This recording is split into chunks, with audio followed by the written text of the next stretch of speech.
मित्रों, आज के इस बातचीत में मुख्य विषय है जो ग्रामीण क्षेत्र के अंदर अपना जो पंचायती राज सिस्टम है, उस पंचायती राज सिस्टम के बारे में कुछ जो भ्रांतियां हैं या कई तरह के विषय चले पिछले दिनों में, केवल उसको स्पष्ट करने के लिए और आपके सामने विषय में रख रहा हूं। आपको कोई बात उसमें लगती है तो जरूर बाद में पूछ लें। पहली बात तो है कि जो पंचायती राज सिस्टम है ये 3 टियर सिस्टम है और 3 टियर सिस्टम में जिला परिषदें, पंचायत समितियां और ग्राम पंचायतें। कहीं एक मैसेज ये जाता है कि पंचायती राज में केवल पंचायतें ही आती हैं और पंचायतों में भी केवल सरपंच राज जो होता है वही होता है। तो पहली बात तो ये 3 टियर है। दूसरा, ये सरपंच राज के बजाय पंचायती राज, इस पर चलने का एक सिस्टम, क्योंकि हम इनको अधिक से अधिक ताकतें नीचे ग्राउंड लेवल पर दें, उसके लिए पिछले कुछ सालों से लगातार प्रयत्न कर रहे हैं। इसी प्रकार एक हमारी पंचायत समिति को लेकर के भी अलग से बैठक होनी है। उनको भी कुछ काम जो हमने विचाराधीन है, लेकिन फाइनल करेंगे तो आपको बताएंगे। अभी तो सरपंच, क्योंकि सरपंचों का जब चुनाव हुआ उस समय भी कुछ बातें हमने घोषित की थी।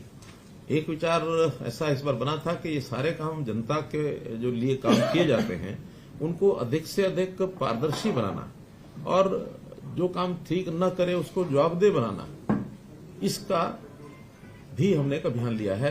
जितना पैसा हम भेजेंगे, अब चूंकि टेक्नोलॉजी का जमाना आ गया है तो टेक्नोलॉजी से हर चीज को मॉनिटर भी किया जा सकता है। वो समय अब खत्म हो गया कि जब कोई प्रधानमंत्री भी ये कहता था कि 1 रुपया ऊपर से भेजा जाता, नीचे 15 ही पैसे पहुंचते हैं।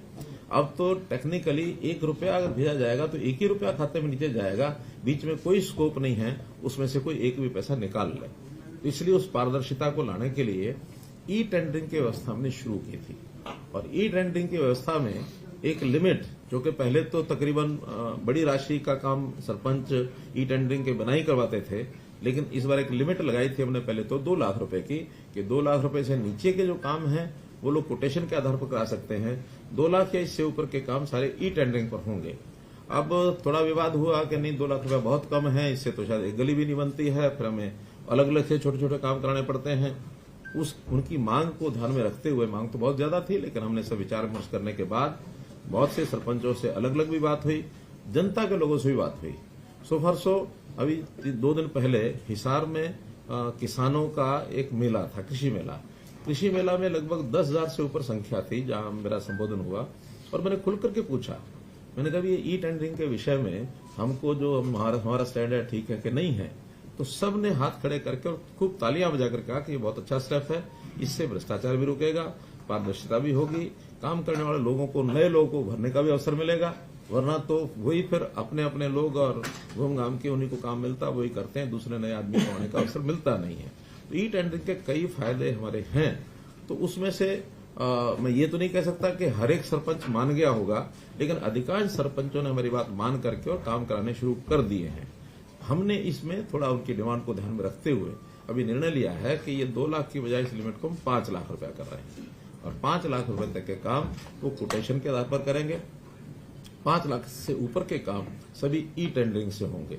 हाँ, 5 लाख तक के काम जो हमारी बातचीत तो सारे प्रतिनिधिमंडल से हुई है, उन्होंने उसको स्वीकार किया कि जो भी कोटेशन का काम होगा, लिमिट चाहे कुछ भी होगी, लेकिन उसका ऑडिट ये जरूर होगा। और ऑडिट का सिस्टम भी अब जिसको कहना चाहिए कि ऑनलाइन प्रणाली से ही होगा। ऑनलाइन प्रणाली से ही उसके जो एस्टीमेट हैं वो तैयार किए जाएंगे, ऑनलाइन उसकी एमबी भरनी होगी, बिल भी अपलोड होंगे, भुगतान जो है वो भी एक कॉमन पोर्टल से होगा। विषय आएगा रेट का। रेट्स 2 प्रकार के ये प्रचलित हैं। एक है HSR rates, Haryana scheduled rates. दूसरे हैं DC रेट्स। लोकल लेवल पर DC रेट शायद इसीलिए बनाए गए हैं कि हर जिले में इस प्रकार की चीजों के रेट थोड़ा डिफर करते हैं।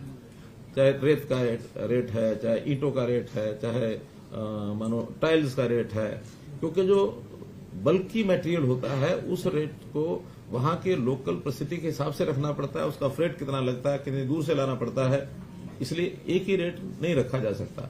जहां ईंटें बनती हैं वहां थोड़ी सस्ती मिलेंगी, जहां ईंटें बनती ही नहीं है, दूर से आती हैं, तो स्वाभाविक है ईंट के रेट से एक बहुत बड़ा प्रतिशत उसका फ्रेट में जाएगा। यही स्थिति मिट्टी की, रेत की, इंटरलॉकिंग टाइल्स की, कभी कभी मजदूरी भी अलग अलग होती है। कुछ स्थानों पर मजदूरी सस्ती होती है, कहीं कहीं एनसीआर एरिया में मजदूर महंगा मिलता है, तो उन रेट्स का थोड़ा डिफरेंस ये हमेशा रहता रहा है। इसमें अब उनकी मांग क्या थी कि इन रेट्स को रियल लेवल पर लाया जाए जो मार्केट रेट है।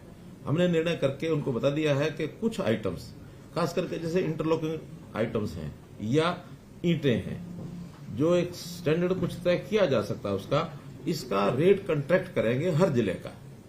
ब्लॉक का है, जिले का सर? जिले का है सर। वैसे ब्लॉक लेवल पे अगर कोई वेरिएशन आती है तो कैप्चर करते हैं, बट ये डीसी रेट जो ब्लॉक लेवल पे करते हैं, इंटरलॉकिंग का जो रेट कॉन्ट्रैक्ट करेंगे वो डिस्ट्रिक्ट लेवल पर ही रेट कॉन्ट्रैक्ट होगा। उस रेट से सस्ता कोई लेना चाहे लेके लगा सकता है। क्वालिटी जो तय होगी, उसका पैरामीटर तय होगा, वही ली जाएगी। लेकिन अगर कोई व्यक्ति किसी व्यक्ति से कुछ नेगोशिएशन करके सस्ता भी लेना चाहता तो ले सकता है, लेकिन मैक्सिमम रेट वही होगा जो रेट कॉन्ट्रैक्ट होगा।